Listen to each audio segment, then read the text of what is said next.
All right, well, welcome back to the Home Service Super Summit. My next guest is Jacki Hart, and Jacki is here to talk to us about team engagement and how to improve your culture by helping your team improve in many ways. And also here to talk to us about how you can future-proof your business because Jacki has been involved with contractors for many, many years as a consultant, but she's also owned her business for over 25 years before selling and helping people get on the right track or just to move their business to the next level. So Jacki, thank you so much for being here today. You are my go-to person, my go-to colleague when it comes to team engagement, a true rock star in the landscape industry. That's where we met. But this information is applicable to any industry in the home service industry. So It thanks is. for being here today. Hey, Frank, it's as always, it's a great pleasure to work with you and to get a chance to talk to everyone in your summit. I just think it's such a great way for everyone to connect and to take little nuggets away and to learn how to just up level one more notch on the path to their better success. So, and yes, absolutely. When it comes to team engagement, it doesn't matter what, honestly, whether you're running a landscape company or you're a home builder, plumber, electrician, any of the trades, if you've got a team, you need team engagement, Yeah, right? absolutely. And Jacki, today I want to touch on a few pain points because many companies are going through some of these pain points with all the developments, all the changes we're going through in all industries. But what is the biggest complaint when it comes to team engagement, and what are companies struggling with the most that you see? So, great question. And I think the top three would be not enough engaged staff, high turnover, and absenteeism, or as most of my um, companies that I work with say, it's what I say to them is it's a difference in life priorities. So if you're an entrepreneur, you're running a business, you're intense, you're focused, and you need everyone to show up with a smile and everything they need for the day and to really dig in and work hard. And they might have stuff going on of their own that just doesn't put your company workflow at the highest priority for them. So not enough engaged staff. um, I hear a common thread when employers ask me to help them with recruiting, and they say, I need 3 or 4 more engaged guys and I'm good. And I'm like, okay, so they don't show up engaged, right? Staff just don't show up engaged. You have to engage them. And that's, I think, where the biggest challenge is, because I'm going to use the M word, millennial. Okay. And I think, millennials now are 22 to 38. If you're a contractor, that's within your key demographic, hiring, team building, future building age group. And they click to a different tune than baby boomers and Gen Xers when it comes to commitment to work. They're not lazy. I love them because when you can engage them, get out of their way. Yeah. The trick is learning how to shift the culture in your company to engage them on their terms. And I think that's where the biggest disconnect comes. The high turnover piece is really to do like this, the second one I mentioned about, the pain points. The high turnover piece is about wrong fit culture. It's your culture's out of date. Your leadership culture is out of date if you have a revolving HR door and people don't stay more than a year. Yeah, I've wondered And why it's such a chronic problem. We hear that so much, but you just really drove that point where you've made that connection just by saying, it's all in the way you get them engaged and if they feel part of the process. yeah, So I like that you mentioned that because it's so common. We hear that all the time. it needs, so in order to engage the team now, especially if you've got a significant number of people on your team who are up and comers, they're apprentices, they're learning to become supervisors and foremen, they're in their 20s and 30s. There's a way to engage them that's a completely different language from what you've ever known before. So that's what I wanted to talk about today, Frank, was just that future proofing your team and learning the language. So there's 6 really important things to realize you have to build into your company culture. And I'm going to go through them with you. Is that okay? Nice. Absolutely. Yes.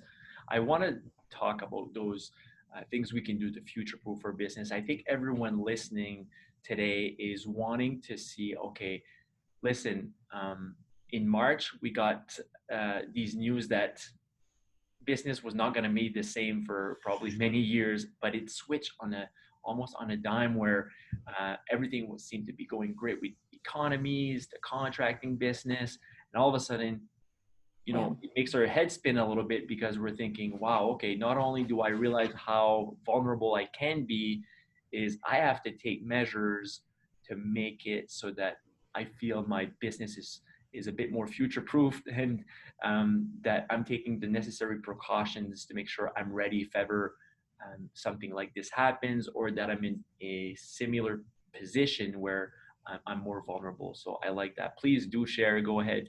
Right. Okay, so I'm glad you brought in the context of how this pandemic that's happening this year and probably the shift in the economy, the slowdown in the economy is going to impact businesses going forward for the next year, 2, 3. We don't know. We don't have that crystal ball. But I think it's not just about future proofing and recession proofing a business. It's about future proofing the whole team. Because if you're frightened about how your business is going forward right now, so is your team. They want to know they're going to have a job. They want to know that they're going to have a career. They want to know the company is going to remain viable no matter what. And they're going to have that income security. So that future proofing part is all about collaboration, communication. And yes, you have to put things in place as a leader of a business in order to navigate your way through all these different health and safety measures that you're having to do right now and may have to do again down the road. And as the economy shifts and changes and the impacts of that on your business and your sales funnel and your profit margin, you're going to have a solid team with you. So here we go. 6 things. 6 things you need to learn to update your company culture to get that team engagement. I like that. What's in it for me? People coming to work for you, their first question when they look at whatever ad it is you're putting out there to recruit is, what's in it for me if I come to work for you? What does it say about me if I work for you? What is it, what's your company profile? How proud am I going to be working for you? And what opportunities, how are you going to treat me? And what opportunities are going to be there for me? We are now in an era of team engagement that what's in it for me for every employee is the question that's top of mind. So you need to learn how to answer that and to answer it in a way that engages them. Okay. What do you think is most important to them for employees when they're asking themselves that question? Oftentimes it's unconsciously or subconsciously they're asking themselves, the question, what do you think is the common answers they're looking for or uncommon answers that we should have for them? Well, that's the next 5 of the 6 points that I gotta cover. So glad you asked. So what's in it for me? I need to have these 5 things. I need to feel like I'm contributing. Right. How am I going to be able to contribute on a daily basis to the work that I'm doing? And that doesn't mean being a wheelbarrow monkey. That doesn't mean as a laborer. That means how am I contributing to the well-being of the team and to the whole team's effort in every day. Yeah. So being able, setting up people and your culture in a way that people know they're going to be able to contribute. The second one is, or the next one is that people need to feel like they are making a difference. So millennials don't like being embarrassed, and they don't like feeling like they're asking stupid questions. And they also don't like being thrown into a job without proper training and coaching and guidance. They'll leave. Yeah. If they feel uncertain, insecure, unsure, nervous, they'll leave. They won't stay. So you have to make sure that you set them up in a way that they are appreciated, that they know that they're making a difference, that their effort is going to be making a difference. Okay. I know this sounds fluffy, but How's it working for you to not do this stuff is Yeah. my big question. Yeah. So the next one is being valued and proud. So if I come to work for you, how am I, and I don't know very much about landscaping, how are you going to value me? How am I going to get that ribbon for coming in last, for being the guy on the crew that knows as little as less than everyone else? Yeah. How am I going to get that ribbon for coming in last? You know, you just Because mentioned that, something to me. Sorry, I yep. just something clicked when you said, if I don't know anything coming into your company, or I don't know as much about the trade, let's say, that you're in, because we're noticing a new pattern. I'm hearing it more and more and more, where people are looking to see, well, there's more people available on the market for a job. And so this is a great opportunity for different industries in the home service industry um, to to to attract people to their business. And the message is going to be super important, especially if it's someone that hasn't worked in that industry before, but they're very interested in it. If you have that message prepared in advance, where you're telling them, listen, you can contribute in many ways, and this Mhm. is how we will value that service. I love it. Yeah, it's, so this is about um, appreciating people for who they are and what they bring because of who they are, not because of what they know or the skills that they have.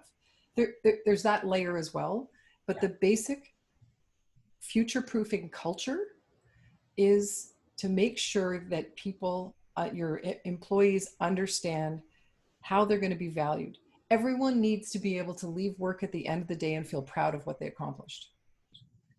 And if your guys leave the site, your job site, at the end of the day, and they just got in trouble, or they got a disapproving glare, or, oh, you guys didn't get that finished, I thought you guys would have had that done by now, like, you should have had that done by the end of the day, that doesn't instill the sense of pride. There may be a disappointment on the production rate, but you're going to disengage them by finishing their day with that. You have to learn to word things differently and change your mindset in order to make sure that you're keeping people engaged. Yeah, people might miss production rates and they might not get the work done, but ask them why. Ask them what got in their way. What could I do differently to set you up to succeed tomorrow? Yeah.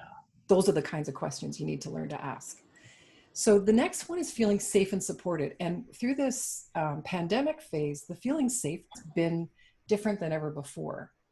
And, some people are nervous to come to work because they don't want to put their family at risk when they go home. Some people don't want to come into work because they have to work in, less than 2 meters or 6 feet away from each other, and they don't want to wear a mask.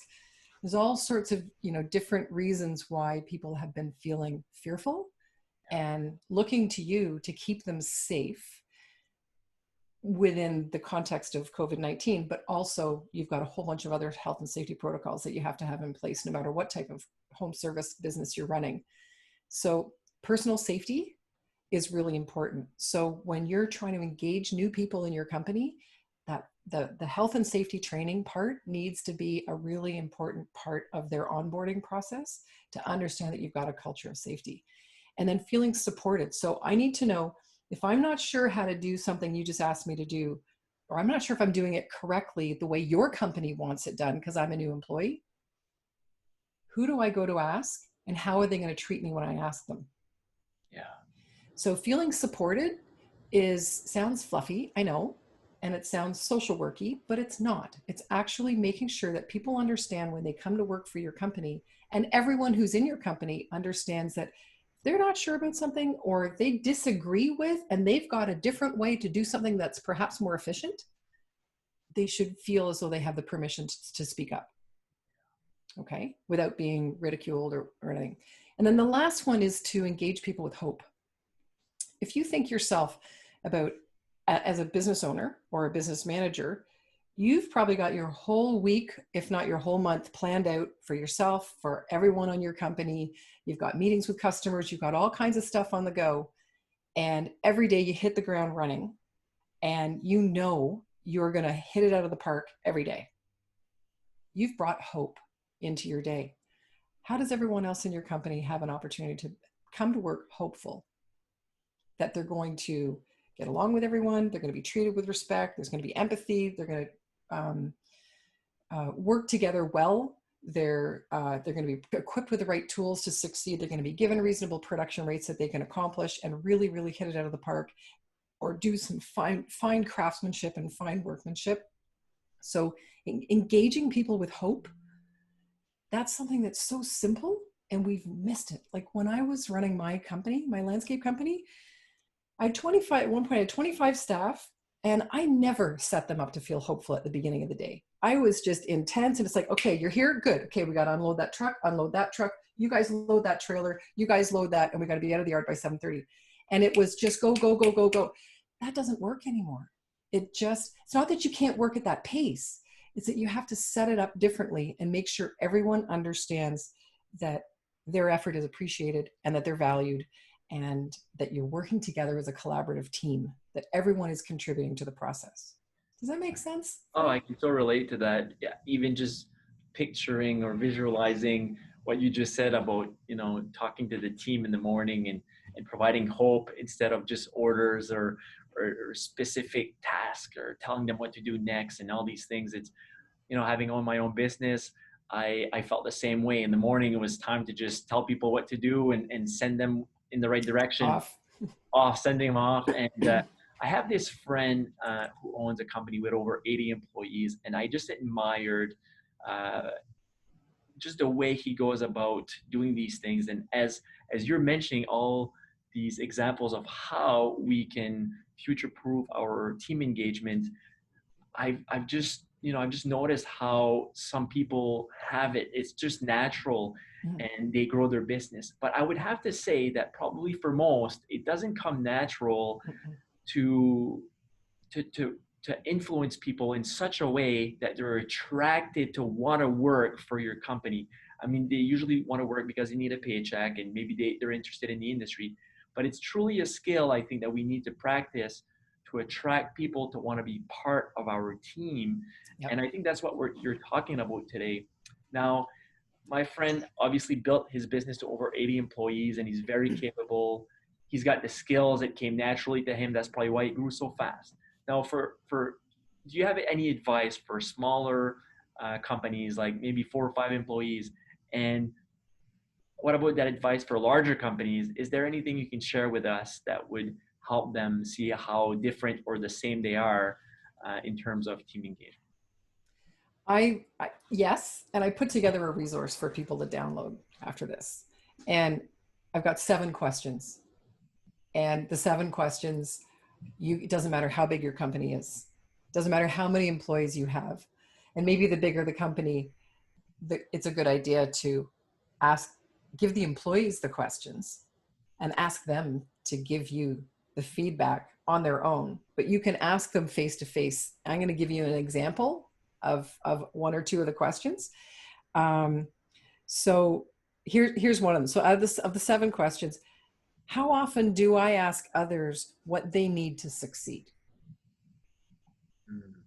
Yeah, it's a simple question, right? If you went to your team and said, okay, guys, how often do I ask you what you need from me in order to succeed, to hit that production rate? What are they going to answer? Because if the answer isn't every day or on a regular basis or as often as we think you need to, you've got some work to do. I'll give you another example. Am I empathetic and set others up to succeed with pride?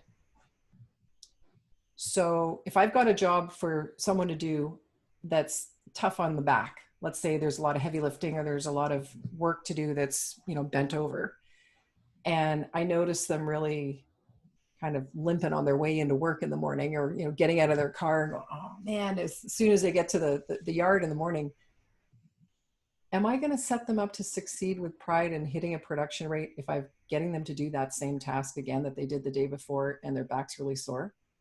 Or do I walk up to them and ask them and say, I really want to make sure that you're able to do what you need to do today, but I don't want to see you coming into work, excuse me, tomorrow morning, looking like you got a really sore back. What can I do to set you up to succeed today that would help us continue on the production rates, but maybe set up your workstation differently? I like that. How could we do that? Checking in on a personal level, not only the needs, like you said, it's so important to make sure they have all the tools, the resources to do their job, but beyond that, uh, having that empathy to look deeper to see, you know, if there's something else on a deeper level that you need. Yeah. You know, just to notice if you think someone's having a bad day, just to say, hey, is everything okay? Especially right now and through this summer, I think with this pandemic and things are going to spike and not spike and nobody's really sure what's going to happen. There's a lot of vulnerability. There's a lot of fear. And to be able to show that empathy, would you work for you if Mm. your boss came to you and said, hey, I noticed you're not your usual self. Is everything okay? That's how you get team engagement. That's how you get loyalty. That's how you get them to show up, right?